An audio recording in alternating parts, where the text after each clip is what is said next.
Hello, everybody. How are you doing? It's Damon once again with this case, another video.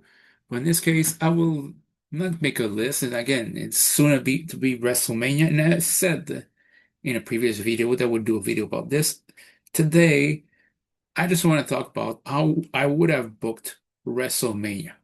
What I would have done if I'd be the one basically the one making the decision in charge. And truth be told, uh, I'm not exactly thrilled with this card of WrestleMania. It doesn't seem like it's going to be a bad WrestleMania. It seems to be a meh WrestleMania. It's going to be what they say WrestleMania. Like it's going to be like to me the equivalent of 6 out of 10 WrestleMania. That's what I get the feeling of. I could be wrong, but that's the feeling I get. It'd be like a middle of the pack WrestleMania.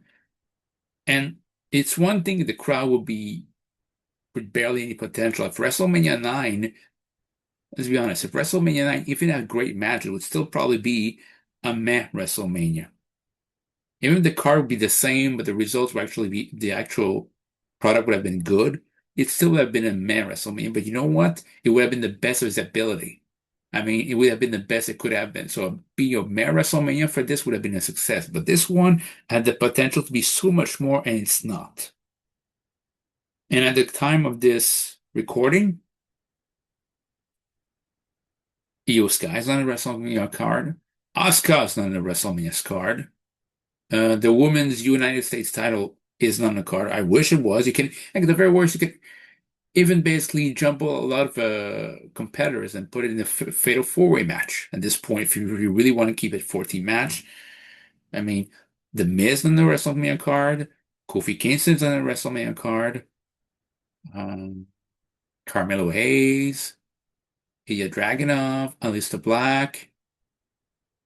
Uh, who else is on the WrestleMania card? Uh, Royce Keys, Kit Wilson, Dan Allison.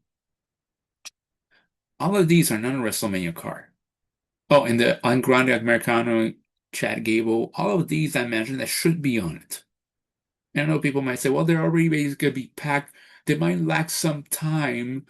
They might lack some time. They can't include everybody. Well, if for 2 nights or 4 hours, 4 hours and a half, you can't book everybody, then you know to look for another job.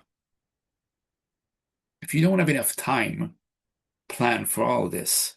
Like it's one thing for WrestleMania. I can understand WrestleMania 21 where it defended a lot of times. And I said before, I said to you guys that I think it's one of the best WrestleMania of all time. It's 4 hours and it's 8 matches. And I think there was a battle royal in the pre-show. You know what? I get it. 4 hours for a pay-per-view, 8 matches is all basically it's all possible. It's all right. If it, I would prefer it be 10, 11 matches, but if it's not, it's not. But there's no excuse that you have hard time filling, you know, filling basically this pay-per-view. You have hard time filling them and basically are content to 4 or 5 paper matches per pay-per-view for every pay-per-view, by the way, now, except WrestleMania or SummerSlam, which like your content is 6 or 7 matches per night. Huh? AJ Styles was right. WrestleMania is losing its luster, but it's not because of the athleticism of the wrestlers. It's not because of uh, basically the fans believe in what WrestleMania should be. It's because of BS like that. I mean, WrestleMania should go back. If it's going to be 2 nights, it has no reason why it shouldn't be 8 matches a night. I know WrestleMania 36 wasn't the best WrestleMania. I believe the reason why I put him on the worst, and there's a many other factors why it was this, and none of it's control. Why it was in the bottom pile, but it was a weird WrestleMania because of the state the world was in. But I believe that we did the best they could. And I think that 8 to 9 match tonight, there was a pre-show match. There doesn't need to be a pre-show in this case. It was like Cesaro versus Drew Gulak, and it's like Liv versus Morgan versus Natalia. But 8 match per night, this is what it should be. Want to know why I believe 8 matches a night? Because 8 match feels like an event by itself.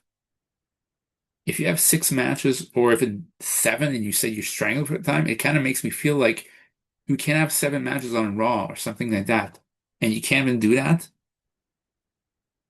If you really, really are into, basically are into 4 or 5 pay-per-views, 4 or 5 match per pay-per-view per year, and you want to continue it, fine. Just name them in your house and make them 2 hours long. And then in the main pay-per-views, put on more matches. That'd be a great model because at least it's less is more. Or if you intend on doing this, if you intend on not having many cards, having cards with not many wrestlings on, then I don't know, go back to having 5, 6 pay-per-views a year. How about that? It's not an invitation to go like AEW and having 17 match per night. But holy crap, there's a just middle there. That's my pre that's my pre-task rant. And yeah, before anybody ask, oh, maybe they should have taken a nap. I took a nap before taking a video. Okay. So yeah. But nevertheless, I don't understand why like they could be like 16 match announced by now, or by next Monday, by tomorrow, every match should be announced. It's already a shame that basically people miss out on the WrestleMania. Maybe it's not a payday night moment, but a WrestleMania moment. Because I believe the Andre Giant Battle Royal should be on a WrestleMania card. It should be on the live pre-show on YouTube, but it still should be on the card. And it should be for something. It should be for an IC title match or US title match to be added at the last minute. Or the very worst, you get a WB title or World Heavyweight title the very next month on Backlash. It should be one of those two. But regardless, now that basically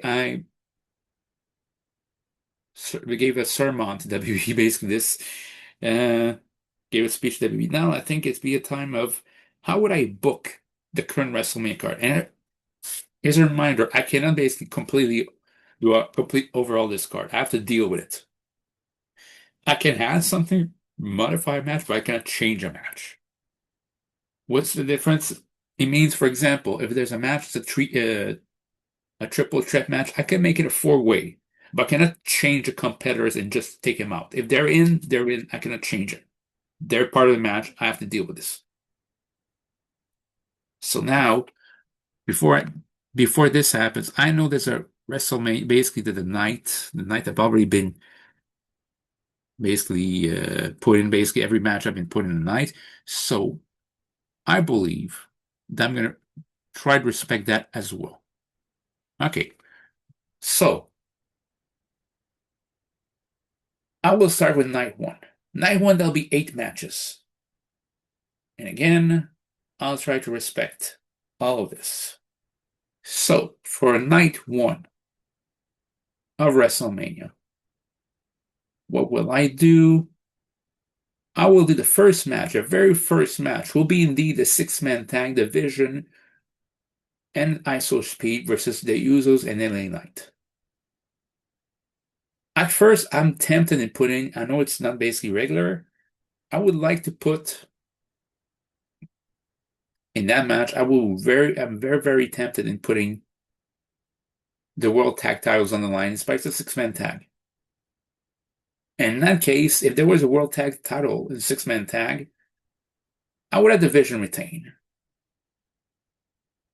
Even though I would still like a WrestleMania in which every title change, bar none, all of them change. But I cannot. So I cannot basically put it for the World Tag titles there.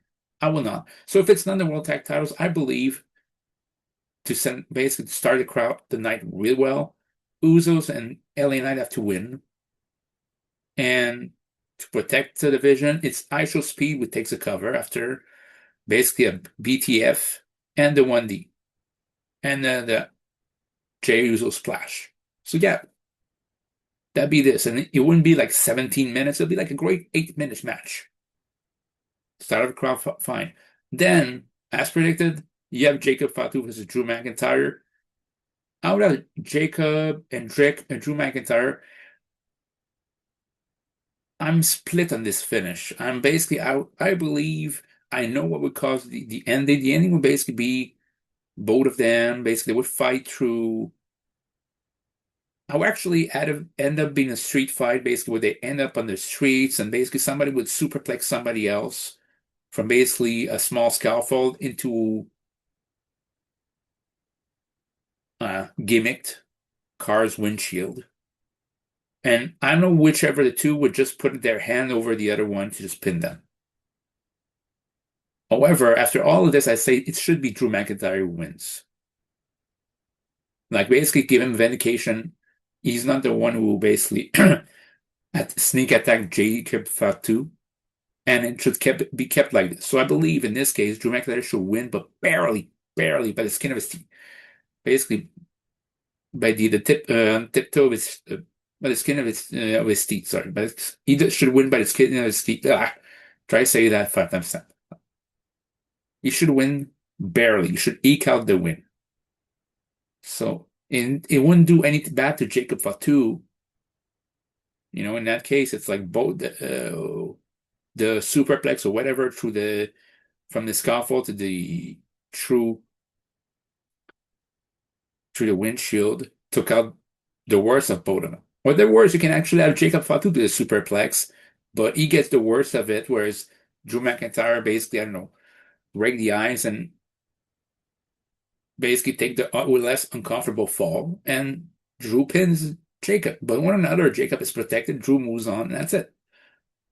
So that will be this. Now, after this is where I decided I would put the SmackDown Tag Team title match on this card. And I'm just looking at the order, just looking at this. Yes. Okay. And I thought in this case, I would have the SmackDown Tag titles being on the line with Damian Priest and R-Truth defending against the Motor City Machine Guns and against Miz and Kit Wilson. Now, I think we're due for a title change there. And this is the first time I thought basically Danhausen basically could. It's actually his curse would still work, but this time it will actually backfire. And backfire big time. You try to hit Kit or Miz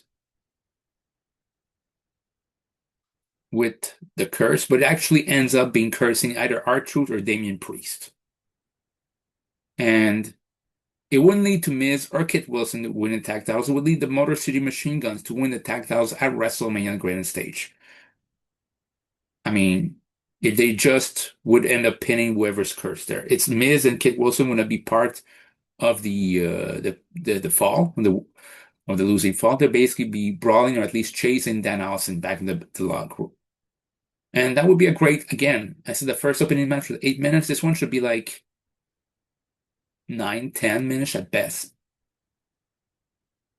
So right now you wouldn't lose too much time. Jacob Fatu versus Drew McIntyre could be like 14 minutes. The first match will be 8 minutes. The other one will be, this one will be 11 minutes. No problem. I think that's great. We're not going overboard there. Basically. So that'll be, in this case, the next match. Following this, very, very next match will be, in this case, would have AJ Lee facing off against Becky Lynch for the Women's Intercontinental Championship. And this will be, again, a very good match. It'll be like 12 minutes. And it will be a match where Becky Lynch, I don't know what happens to the referee. The referee is taken down. AJ Lee, it's the Black Widow. Becky Lynch taps. But AJ Lee looks for the referee to be revived. One way or another, it leads to Becky Lynch hitting AJ Lee with the belt and perhaps hitting her at the same time through the exposed turnbuckle, hitting the man handle slam, and finally Becky Lynch just avenge her previous loss to AJ Lee and regains the Women's Intercontinental Championship. So for it be her third time, and I think that'd be very necessary because AJ Lee, I don't see any good for her to keep being Women's Champion. She only defended once, which is still better than Jade Cargill, but still, it just cream across as part-time champion and just a transition champion. So let's transition back to Becky Lynch. Number 5, fifth match. I would have basically in this case, I would have the women's tag title matches there. So you would have Nia Jax and Lash Legends versus Charlotte Flair and Alexa Bliss versus Bayley and Lyra Valkyria versus the Bella Twins. And again, I mentioned I want a title change, and this would be a great match, and it would seem like basically Nia Jax, Lash Legend will be basically triple team at every team there, and you think, okay, the Bella Twins will try to do the twin magics but be intercepted by Lash Legend, who basically knock out Nikki and Brie. But Brie holds on maybe to Lash Legend's leg. Charlotte Flair delivers it that huge big boot of hers, and Bayley with a forearm. And yeah, and basically Lash Legend will be taking on the match. Nia Jax will be basically eliminated like it was the Royal Rumble. Then it becomes between Brie Bella, Flair Bliss, Bayley, and Lyra Valkyria. Lyra looks to basically she knocks out Brie Bella out of the ring on the match. And afterwards, you would have Alexa Bliss deliver the Sister Abigail DDT to Lyra Valkyria. Then Alexa tries to hold on Bayley. She goes base and tries to hold her so that Charlotte Flair can do a big boot. But Bayley ducks. Alexa Bliss received the big boot. Charlotte Flair gets taken out afterwards, and Bayley it's whatever finish on Alexa Bliss to actually win the women's tag titles. And continuing the Bayley Lyra Valkyria storyline. And the miscalculation between Charlotte and Alexa Bliss leads to Alexa Bliss turning heel on Charlotte Flair. Like everybody's thinking Charlotte Flair be turning heel on Alexa. No, I would have Charlotte Flair being taken out at the end of the match because Alexa Bliss is tired of being a women's title holder, and is because Charlotte Flair naturally cost them the match. And again, that would be a great 14-minute match. Moving on. We're going now to the sixth match. It'd be Seth Rollins versus Gunther. And this one, again, pretty good match. And part of me wants to have Gunther win, but I look at this, it's like it'll be 5-6 match straight at WrestleMania where the heel wins. And I could see Seth Rollins actually beating Gunther now, but he wouldn't beat him with a stump. He would beat him like a sneak roll up. And afterwards, Seth Rollins is celebrating when Braun Breaker appears nowhere and spears the crap out of Seth Rollins. And Gunther's followed that up by powerbombing Seth Rollins. And again, I would have it being 14-minute match. Now, 7th match on the card, I would have Stephanie Becker indeed defending against Liv Morgan. And at first, Raquel and Roxanne go to interfere. Stephanie Becker takes care of Roxanne like right away. So Roxanne's not factored in the match.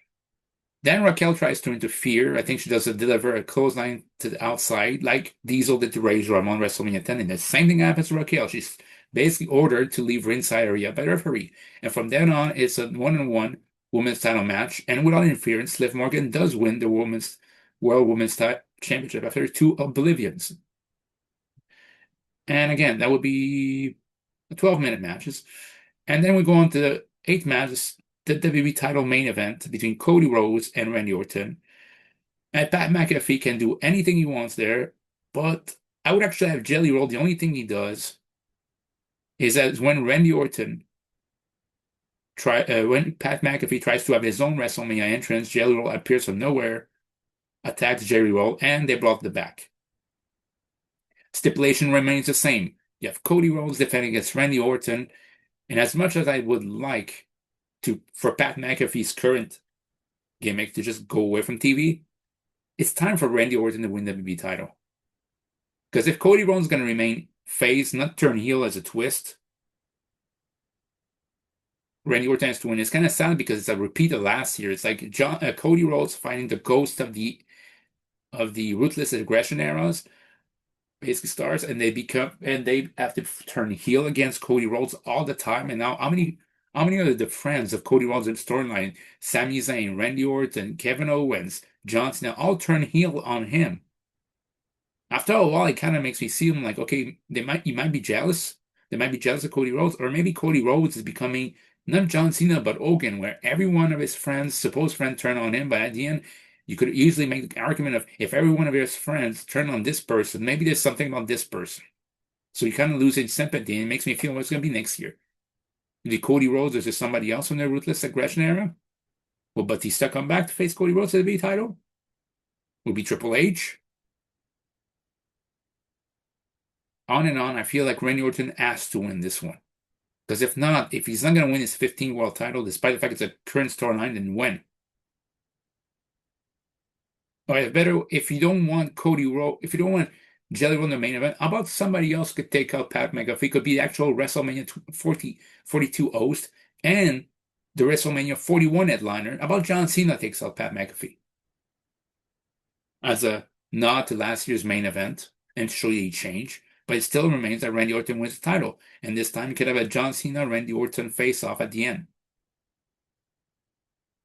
Like basically just a face off, nobody gets RKO, just basically like John Cena sees the same attitude that he had 1 year prior in Randy Orton, the same desperation.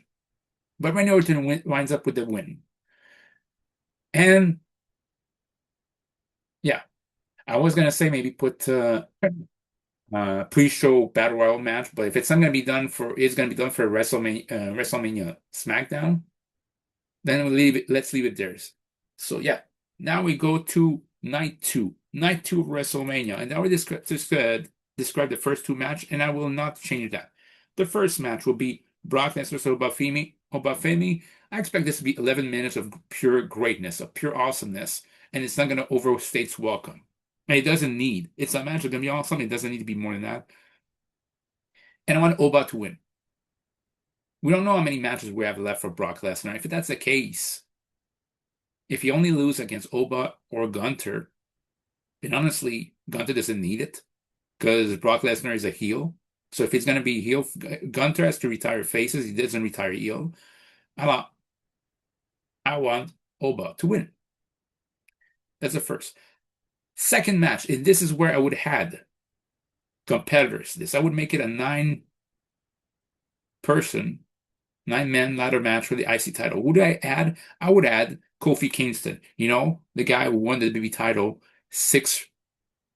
sorry. Yeah, the guy who won the WWE title like 7 years ago, who, as long as he was active and not injured, was always on the WrestleMania card, and this year is not, which that sucks. That's such a BS thing. You could easily add Kofi Kingston to this match. And I also add El Grande Americano, Ludwig Kaiser, and the original Americano, Chad Gable, that match. However, none of those would win. I just want them to be in the match, and I'm thinking either even Javon Evans or Rey Mysterio to win, because I could see Dragon Lee about to win, and I could see either Rey Mysterio or Javon Evans basically prevents Dragon Lee from winning, and we have basically some fisticuffs on top of the ladder to see who's going to win between Javon Evans and Rey Mysterio for the WWE Intercontinental Championship. And there's part of me feels like maybe Rey could have another moment, but he's already been in the Hall of Fame, so already there by default. I would have Javon Evans win the title.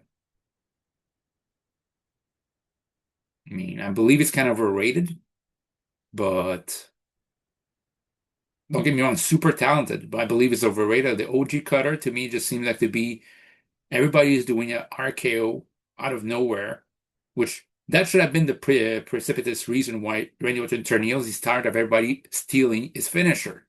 And then he feuds with Javon Evans. He feuds with Cody Rhodes, which one reason when Cody Rhodes was the code cutter. He's tired of this. He says only I can use it. And when I use it, I ask permission for DDP first before you use it. You guys don't even take permission from me to use it. That could have been basically a precipitous reason to turn heel, but I digress. I didn't do that. But Javon Evans should win the title because as much as I love Penta, Penta doesn't need the title. I just want him. He doesn't need to hold on for as long as possible. He just needed to win it. He defended like already 3-4 times more than the Mysterio did, and he just needs to say he was Intercontinental Champion. and he actually defended a couple of times. Now I can move on. The third match, I would have the women's United States title match right there. And Julia, sorry, losing my voice. Julia with Kiana James facing off against Tiffany and Chelsea Green. Yeah, Jordan Gray's not going to be cleared even for basically being on ringside. Then it should be Chelsea Green, and Tiffany Stratton is like an edgy baby face in this case. In which case, she takes advice of Chelsea Green. She used Chelsea Green to advantage to nullify the interference of Kiana James and actually wins the women's United States title and the third match of night two. That's what I would do. The fourth match, and again, that match, since it's had it, this one, maybe people might like the Penta, the old 8-9 ladder match for the IC title, will be around 16 minutes. This one, the women's United States title match, would be 8-9 minutes tops. Then we go to Sami Zayn versus Trick Williams, a single match for the United States title for the man. And I will make a correction. I would have Randy Orton win against Cody Rhodes due to Sami Zayn's failed interference. That's what I would do. But now, Sami Zayn says Trick Williams. I would have basically the commentators mentioned that all the titles defended at WrestleMania to date have all changed hands. And Sami Zayn does seem to be about to be beaten by Trick Williams. But Trick Williams is not exactly wrestling like a heel, just wrestling like the same guy he is. And it leads to Sami Zayn using, basically, making sure that he low blows Trick Williams when the referee doesn't watch him, and he actually pins Trick Williams by cheating. And it would lead to, afterwards, Sami Zayn like pummels Trick Williams, destroy Lil Yachty, when Carmelo Hayes comes out for a save of his old partner. And then we have a face-off, and Trick Williams and Carmelo Hayes are basically back as at least pseudo-friends. Can easily have done this. Sami Zayn basically was double clothesline out of the ring by the two of them and leaves. So I would start basically an angle of Randy Orton and Sami Zayn be allied. I think that'd be very, like, everybody's thinking like it's Randy Orton attack Jacob Fatu. I'm thinking, what about Sami Zayn? And what if Sami Zayn was the actual other guy with Pat McAfee? Was the real other guy with Pat McAfee, as well as Kevin Owens? It'd be RKO and Randy Orton, Kevin Owens, and Sami Zayn, the former friends of Cody Rhodes against Cody Rhodes. So yeah, it's like every one of his friends that help him on his quest to complete his story are all rebelling against him. That should be the next door, not Cody Rhodes. That's why I'm making Sami Zayn, making him stay the US champion, and that's why I'm making Sami Zayn turn heel, and that's why I'm making Randy Orton the WWE champion. So now you create power around this faction. And if you wanted to, you can have the Motor City Machine Guns join up with Randy Orton because they tried to be face, it didn't work. So how about that? So I would have Trick Williams win it. I would have had winning the United States Championship if Sami Zayn was actually liked as a face, but he's not as much anymore. So in this case, since he's turning heel, I want Sami Zayn to keep the title. So yeah. And again, a match of 10 minutes. Doesn't need to be much more. So now the fifth match of the night would be, in this case, would be Jade Cargill versus Rhea Ripley. Again, it'd be 10 minutes. I don't want it to be more than that. It'd be the same length as Becky Lynch versus Rhea Ripley at WrestleMania 40. And the baddies, Michin and B-Fab would constantly interfere. And after a while, they would get the numbers game would be too much for Rhea Ripley when out of nowhere, not Io Sky tries at the beginning of the match come out, and she does, but she only takes out one person. So maybe she takes out B-Fab, and they go to the back. So it still leaves Jade Cargill and Michin versus Rhea Ripley when out of nowhere, the returning Bianca Belair takes care of basically takes care of the remaining. I think it takes care of B-Fab.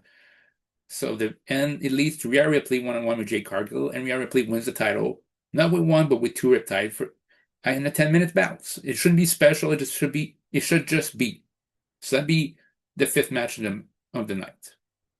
Now, then you have basically Io Sky, or you can have basically inverse it. You can have basically done Io Sky versus Asuka beforehand, and I want Asuka to finally get a WrestleMania win because I think if you want to basically have the moment of Io Sky being basically freed by Io Sky, if basically Kairi Sane being freed by Io Sky, you could have Asuka win here, and then Io Sky wins a Backlash. Plus, let's be honest, I want Asuka to break that WrestleMania losing streak. But you could easily also, I could also see Io Sky win a WrestleMania. But these two deserve a match, and it'd be a great match. That'd be a six match, and it'd be again 8 minutes. You know what? Let's make it 13 minutes because the next match, before the penultimate match, the Demon Finn Balor versus Dominic Mysterio, has to be the shortest match of the night. It will be 3-4 minutes. In a brief flurry of offensive from Dominic Mysterio, but leads to Demon Balor doing a power bomb, basically sling blade, drop kick, two coup de grace, 1, 2, 3. So again, then afterwards you might have basically Hall of Fame inductees like AJ Styles, Demolition. Like you have the actually AJ Styles Demolition. You have AJ Styles team. You should have Demolition's team there. Stephanie, whatever. You and the rest of the inductees basically are presented. So whether Sid, I want the Sid chant. I want basically there's a Bad News Brown. I think what else? Who else was inducted in the Hall of Fame? I forgot the rest. There was somebody else. But yeah, there would be 5-10 minutes of the Hall of Fame. Then we'll move on to the actual main event of CM Punk versus Roman Reigns. And this, I've stated in the past, after the long reign of Roman Reigns, I do not want him to be world champion again if it's going to be the same thing as before. And if he's going to be world champion again, he has to be like for 4 or 5 months tops because I cannot deal with Roman Reigns, the world champion, forever again. I don't care if the original bloodlines for him. I don't see this. I would like to see this main event where you think like that Jay would interfere for Roman, he doesn't. Or Jimmy, no. And you could see CM Punk basically trying to use that against Roman Reigns. But honestly, to even booking on my own, I don't know who I would want to see win because CM Punk has been world champion since October now. It's nearly been 6 months of him being world champion, and it works. It was fine. But I think the story is with Roman Reigns. If CM Punk wins, then what does it do? Is Seth Rollins going to feud with CM Punk again? I think Roman Reigns has to win there for a simple reason of I want Roman Reigns to carry the titles to SummerSlam when he drops it to Obafemi, who's going to be the king of the ring this year. Because I'm not feeling right with Obafemi winning the Money in the Bank match. I think maybe Logan Paul could benefit from this or LA Knight. So that's my feeling, and that's how I would book WrestleMania. So everybody of note would basically be in the match, would be featured in the match. You could also have the U.S. title match have been a four-way, or basically it could have easily been, you know, could have been a triple threat match with Carmelo Hayes. But it's not going to happen, so it is what it is. Let me know what you think down below. See you later, guys. I just don't feel very satisfied with the WrestleMania card to date. See you later, guys.